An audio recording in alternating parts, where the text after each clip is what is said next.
இப்போ வீக்கெண்ட் ஆஃபர்ல நாளைக்கு மட்டும் பிஎல்எஸ் ஒரு ட்ரைப்ளை அப்படி ஒரு பிரைஸ்ல நம்ம வந்து போட போறோம். வித்தியாசமான ஒரு முறையில நம்ம வந்து இந்த வாட்டி பிரைசிங் வந்து நம்ம டிசைட் பண்ணது. கோம்போலாம் கிடையாது. நீங்க சிங்கிளா கூட ஒரு பீஸ் கூட நீங்க எடுத்துக்கலாம். வெள்ளி, சனி, ஞாயிறு, அதாவது ஜூன் 20, 21, 22 மட்டும் நம்ம போடுறோம். ட்ரைப்ளைல பிரியாணி பாட்டு, கடாயி, ட்ரைப்ளை கடாயி, ட்ரைப்ளை சாஸ்பேனு, டோப்பு, ட்ரைப்ளை தோசை தவா மட்டும் இதுல வந்து ஆட் பண்ண மாட்டோம். 26 சென்டிமீட்டர் பிரியாணி பாட் 2 கிலோ 492 கிராம் வருது. இந்த வீக்கெண்ட் ஆஃபர்ல இதோட பிரைஸ் என்ன அப்படின்னு பார்த்துக்கலாம். வெறும் 1741 ரூபா.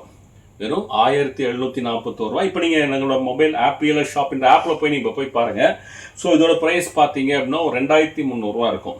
இவ்வளோ இருக்கும், 2300 ரூபா கிட்ட இருக்கு. அதாவது ஜூன் 20, 21, 22 வாங்குறவங்களுக்கு மட்டும் இந்த பிரைஸ், அதாவது 1741 ரூபா. எல்லாமே வெயிட் பேசிஸ்ல எது வேணாலும் எடுத்துக்கங்க. வெயிட் போட்டு நம்ம கொடுக்க போறோம். ஒரு கிலோ வெறும் 699 ரூபாய்க்கு கொடுக்க போறோம். இந்த 699 நேரடியாக நம்ம கடைக்கு வந்து பர்ச்சேஸ் பண்றதுக்குரிய கஸ்டமர்ஸ் தான் கொடுக்குறோம்.